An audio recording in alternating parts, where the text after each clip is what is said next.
Thank you so much for your attendance today in our first Tridium Talk of 2020. We are extremely excited to be able to have this opportunity as we have Niagara 4.9 getting ready to be released here shortly. So just to kind of quickly review some of the protocols with the meeting. First, if hopefully everyone can see my screen, and I apologize in advance for any poor audio quality. We're having some slight network issues, but thank you in advance for your understanding as we work through those.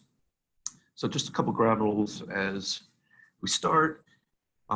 There is an opportunity for some questions to be provided to the panel, and that is intended to be done at the end of this presentation. And also, if you can use the question and answer prompt at the bottom of your screen in the Zoom meeting window for your questions, that would be greatly appreciated.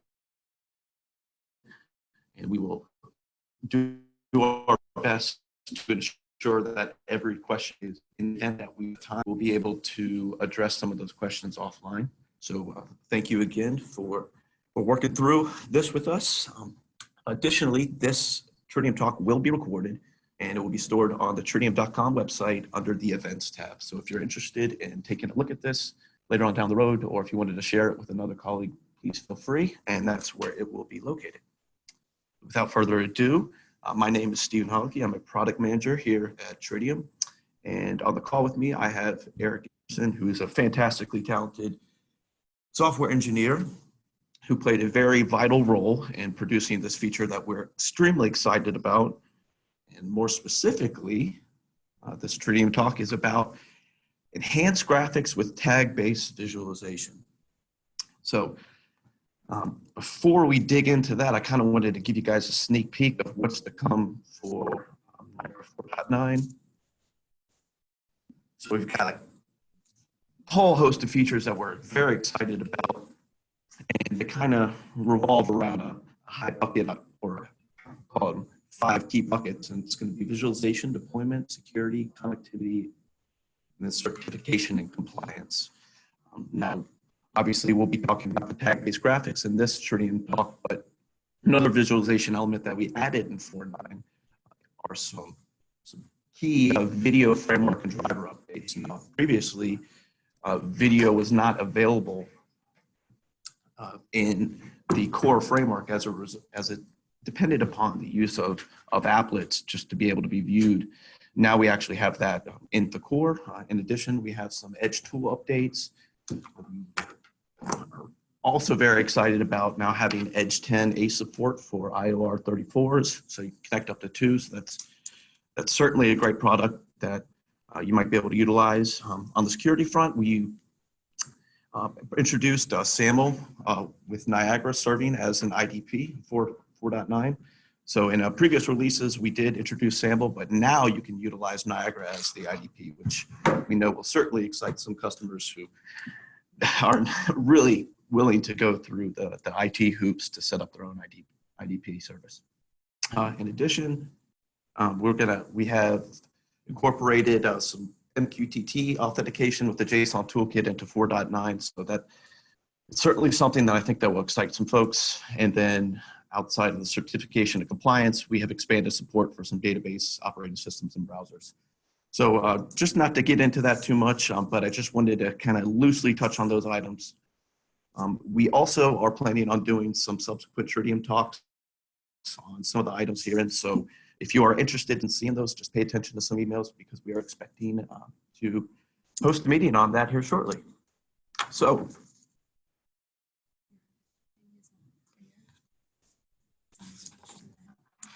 give me just 1 minute right now as I work through a couple audio problems. I know that it's not working too well, so just give me 1 second. Thank you so much.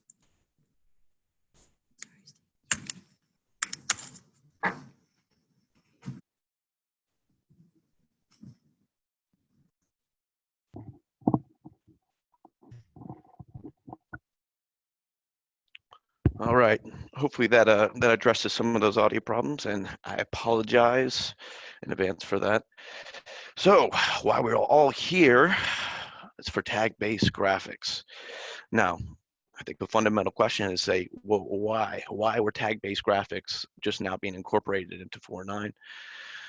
Now, some of the reasons that we did that are kind of multifaceted, but more specifically, it really enhances the reusability of new and existing graphics. And more specifically, um, I know that some people may have really appreciated the relativized feature within the PX editor, and now we've kind of taken another step towards really giving you a greater range of flexibility. And what the tag-based BX graphics will provide you is that you no longer need to have defined point naming conventions when you are setting up your graphics, because essentially you will just be using the graphics will be utilizing the tags that are associated with the points therein. So when, for example, when you're connecting with a, let's say, Siemens field controller, and you've got just a slew of points that haven't really been normalized, and they will have up to 16 characters. Now, your graphic doesn't need to reflect that anymore. It can just be based on tags. So you can kind of get around that really logistical headache when you're creating your graphics, because now you can just, as long as the tags have been appropriately set, you can now create a graphic based on those. So that's just incredibly flexible, a very powerful tool that I think you'll be able to utilize going forward. Also, too, another key added value to this is that it's location and manufacturer agnostic. So, for example, if I have, let's say I've got an air handling unit and it's got two disparate controllers. You've got a primary controller that's you basically connecting your dampers, your fans, your coil actuators, but you've got another controller, for example, that was controlling your outside air damper. Now, previously, what you would have to do if you wanted to create a graphic for those two is that you'd have to find a way, either configure your graphic to point to those two different controllers, or you'd have to use a device folder, and then you could kind of set your graphic up accordingly. Now, just based on tags, as long as the view is set on a folder or a device that has the points nested therein and it has the appropriate tags assigned to each point, you're good to go. You'll be able to assign the graphic and you're ready to go. In addition to that, we feel that this feature really it allows us to kind of maintain the cutting edge in building automation with the production of the Division 25 specification over the recent years, as well as its incorporation into many project design specifications. I mean, tags and metadata are really the future of building management and automation. And so here at Tridium, I think we've definitely have been embracing that, and we want to be able to provide our customers with the tool set to enable you to embrace them to the fullest extent. So now what you can certainly have is that instead of just having tags just assigned to your points, now you can actually have a graphical user interface that's based entirely on tags. So again, that's really provides you with incredible range of flexible options when you're creating your graphics. Also too, it gets us one step closer to where I think we're going to be headed, so that we're able to properly normalize and understand the vast amount of data that are resonant within our building automation systems. So the next thing, the most important, is how do I use the tag-based graphics? So what I'm going to do now is I'm going to go ahead and launch into Workbench.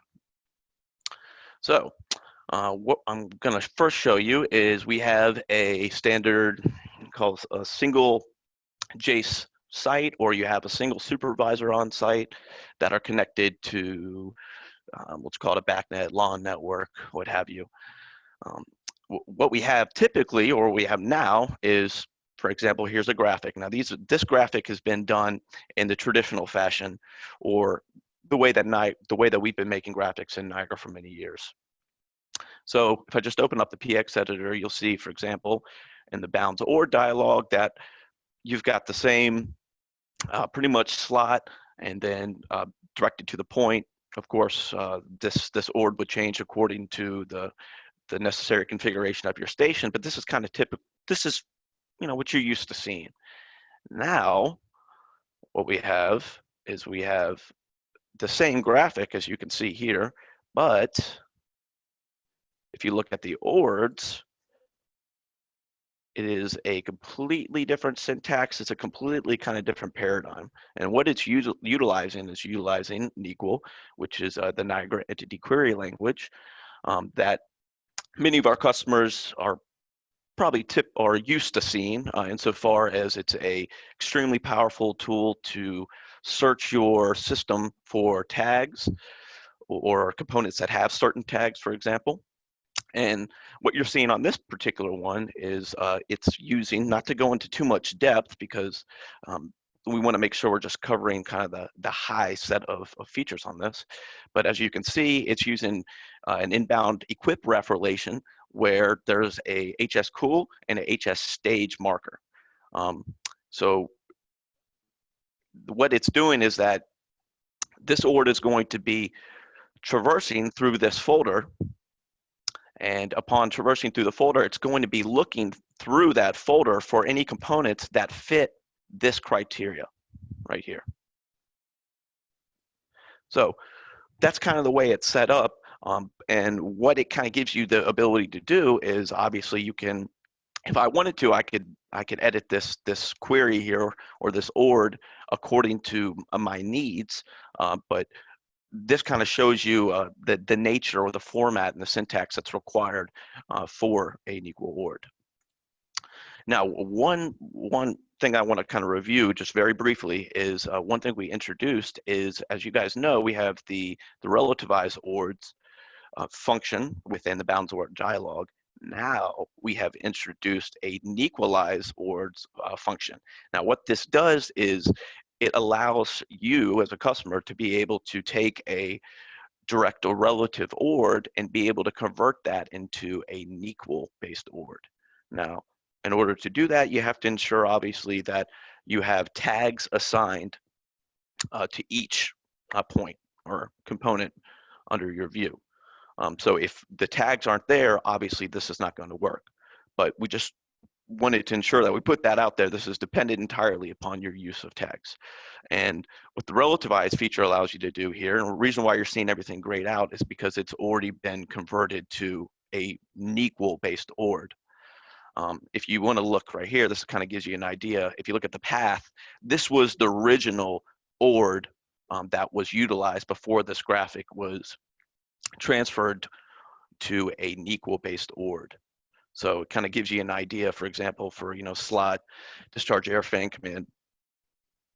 You see the same thing here where you've got an inbound equip relation where the HS command and the HS discharge tags are applied therein. So kind of just a quick snapshot on the way that kind of works. And let me just dig into the options very briefly. Now, what this allows you to do here is it allows you to exclude certain relations and certain tags from your NEQL query, or the way in which the NEQL ORD will process what you put into the ORD. And the reason why that's kind of needed is because there are going to be multiple components that will have similar tags. So in order to make each unique, you have to kind of exclude some tags that otherwise would confuse the NEQL conversion. So we have some default excluded tags and relations that we included herein. These can be edited and it can be added to. You can also choose to exclude those. You know what? I don't want to. I want every tag to be included, and if that's what you want to do, you can certainly do that. Of course, we recommend that you kind of go with what we have here, but the power of this framework is that it's fully extensible and it's something that can be deployed to fit certain needs and contexts. So we wanted to provide that ability. In addition to the reason, if you're just wondering kind of why we excluded an N name tag, for example, it kind of goes back to that same thing. It's that if I'm doing an NEQL query off an n.name tag, I'm going to retrieve a credible amount of results. So that's something that you don't want to use. And and also too, in addition to that, you can think of like, N colon parent or N colon child kind of fits the same type of paradigm for that. So now kind of what I want to show you here is where this thing is really, really powerful. So obviously the graphic looks great, it's the same, but where this gets very interesting is when you have a case, and this kind of goes to that whole story of this really enhances the reusability of new and existing graphics. So what I did, just to give you guys an idea, is I went ahead and copied the PX page from the station that we just viewed.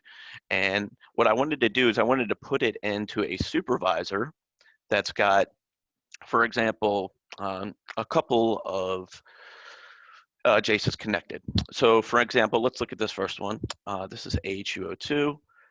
So what you're seeing here is that the air handling unit 2 has two controllers or two stations right now that are basically running the equipment. So those two stations have all of the requisite logic required for the air handling unit to run, but it's been split across two controllers. So instead of having to go through the laborious process of, hey, I have to make sure that my word syntax is correct so that I'm including the correct station name and then the backslashes, the point naming, all those things just, it creates more work than what's required. So now what we can do is I can just go ahead and say, you know what, I've got a new view. I've already, again, pasted this into our file space. And there you go, it renders. So you want to talk about it, saving some time when creating graphics. I mean, this goes a long way towards really getting you off the job, and of course getting it done in accordance with your design specs too, because you've already applied all the tags therein. So you've met that Division 25 specification requirement, or you've met that project requirement. So that's certainly something that's very useful. Conversely, let's say that I just have a supervisor and I'm bringing in my my air handling unit, and it's located in building B in floor 1. Okay, so I went ahead, I went through the process, I brought in all the points, as you can see here, but there's no view, right? But now, one thing I did do before doing this is I ensured that they all had the appropriate tags. And again, just me assigning that view that I've already created for that graphic, I again have a graphic that's ready to go, that I didn't have to do any configuration for. I just simply deployed it and it was ready to go. Now, what I kind of did was I wanted to show kind of two different applications, because this would be extremely useful for you in single site supervisors, as well as supervisors that have the graphics nested under the Niagara network and various point folders and what have you. So very, very powerful feature. Certainly very excited about this, just because we believe it's really going to save you guys some time later on the job. Also, too, it just kind of adds more power to our framework insofar as giving you that added flexibility that you need to make sure you're getting the job done right. So that's kind of a couple of the high-level features we have. So if you are interested in hearing more about these tag-based graphics, I know, again, this is kind of just intended to be more or less a light review of the feature. So if you're interested in hearing more, then wonderful. The Niagara Summit 2020 is coming around the corner, and it's going to be April 19th through the 21st at the Manchester Hyatt in San Diego, California. If you are interested in registering, please do so.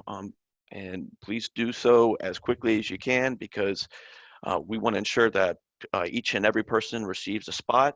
So in the event that things fill up, make sure you stay on top of that, because we certainly would love to see you in attendance, and it will also provide a great opportunity for you to be able to dig in a little bit more deeply to the tag-based PX bindings of feature. Additionally, as we roll out Niagara 4.9, we are just getting into the beta testing process. So if this is something that excites you, if this is something that you think would benefit you on the job, like right now, and something that you would like to test, please reach out to us, because we are looking for companies, individuals interested who are being part of this beta program.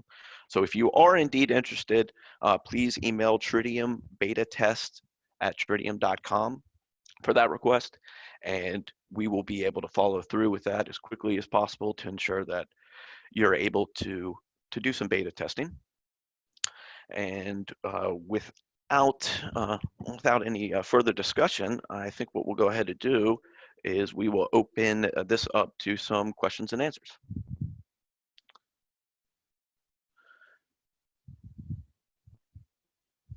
Okay. All right. So I think this is kind of a good, great opportunity to introduce Eric Anderson. Hello, everyone. We have, so I think first one was HS colon stage is a value tag, not a marker tag, correct? Can we have the PX to review it deeply? So when it comes to the PX page that we just did, again, we just did it based on an existing PX that we had that had direct and relative ORDs. If you guys would like to review it deeply, I think we could certainly provide you that opportunity at the summit, because that's kind of where we're going to be digging into that. So again, also too, if you're kind of interested in getting your hands on it, please reach out to us if you want to do some beta testing, if you want to do early access testing. That would be fantastic, because then you could get it in your hands and actually maybe convert some of your state or your PX graphics to incorporate NeQua-based ORDs and kind of see how that works. The next question is, what kind of resource impact is this going to have on the station? Eric, did you want to pick that one up? So yeah, the Nequalize ORDs, NeQua queries are a little more computationally intensive than just resolving slot path ORDs. We've done some testing, and there's the initial penalty is on just loading the graphic.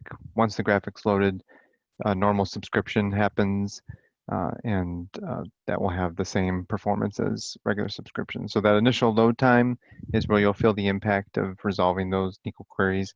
And in our testing so far, it's acceptable.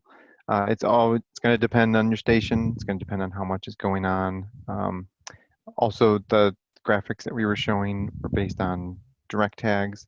So depending on what kind of mix of direct and implied tags you're using, that will also impact how quickly we can resolve those NeQua queries. So it depends on lots of factors, but what you saw today was live, and the graphics are loading in acceptable amounts of time. Great, thanks, Eric.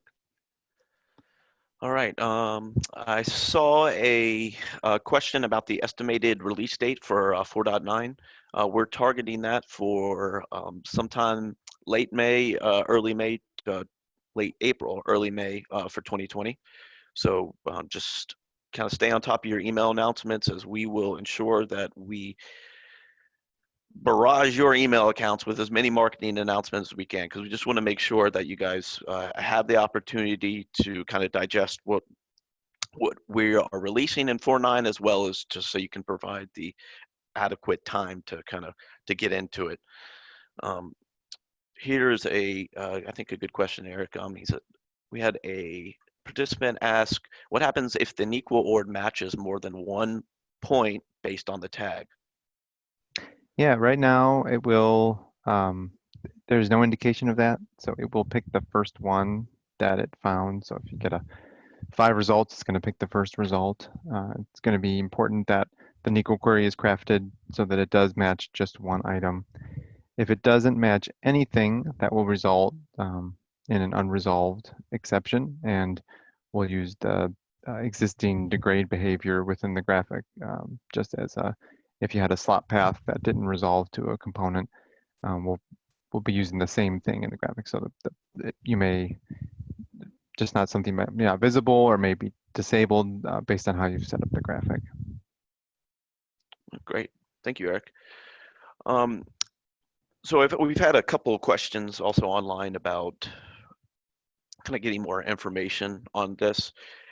As we get closer to 4.9 with release date, I think just kind of keep your ears open, because I think what we're intending to do as we release 4.9 is put together some, we'll call them feature artifacts, and what they're going to be is kind of like these short videos that do a kind of cursory review, similar to what we did here, but a little bit more in depth, and that should give you kind of the opportunity to kind of get a loose understanding in addition to what we have here in the event, for example, that you're unable to attend the summit.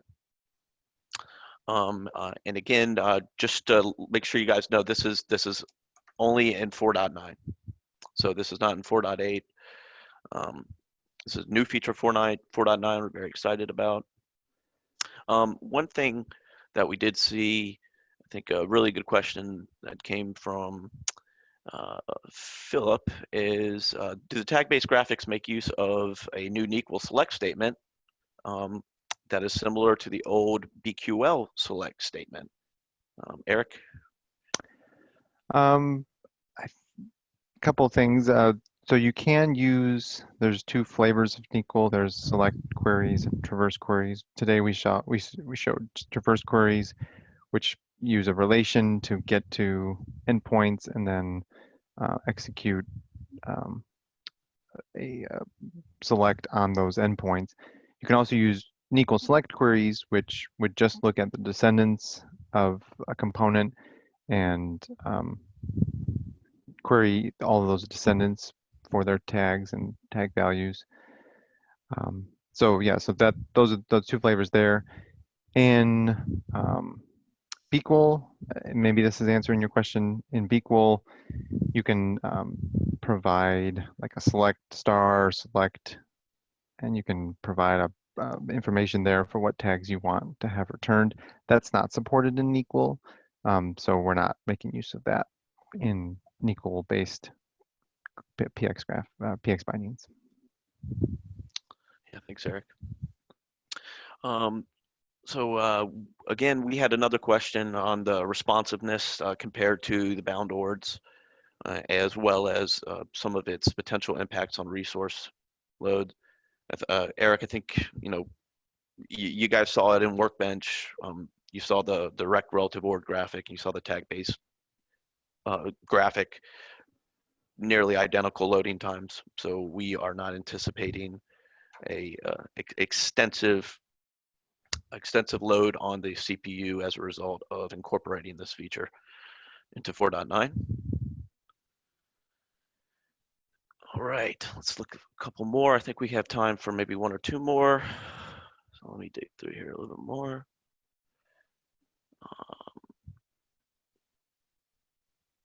There is already existing documentation on NQL commands and queries available in the developer doc in the help system.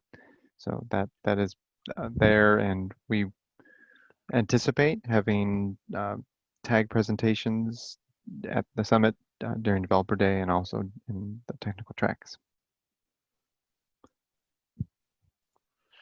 All right, great. Thanks, Eric. And again, just so everybody knows, we will certainly take any of the questions that were not responded to on this call offline. And what we can do is that we can create just like a Q&A doc, and then what we'll do is that we'll post it right under the events page on Tridium.com. So it's nested right by the recording of this feature. So it'll be kind of a seamless process for you if you want to review it again and you have a question, for example, that you weren't sure whether it was brought up during this call, then please feel free to take a look at that doc, because there might have been another participant that had a similar question. So we definitely want to make sure that everyone gets an opportunity to kind of understand this and kind of present questions to us insofar as this, how will this again benefit them, how they can use it, what are some edge cases that they'd like to consider. So We're certainly open to do that moving forward. And thank you so much for your participation today. Again, please feel free to reach out to Tridium beta test at tridium.com if you are interested in participating in the beta program, as well as remember the Niagara Summit's coming just around the corner. We've got about 2 months, so sign up, and hopefully we'll see you out there, is because we're planning a presentation that we'll be diving into this in a much more thorough fashion. So hope to see you guys there. Thank you so much for your time today, and have a wonderful afternoon, evening, and morning.